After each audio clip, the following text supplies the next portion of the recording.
allow me fixing everything, and because there is always something to fix, let's see how to reset the remote control on this Gree air conditioning. Very simple, you just need to pull this back cover on the batteries off. There we go. Pull the two batteries off.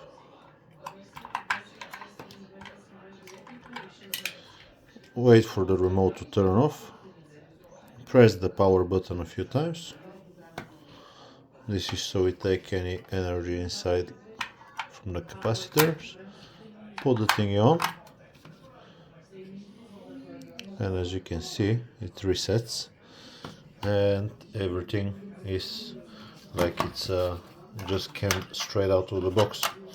This is how to reset the Gree air conditioning remote control.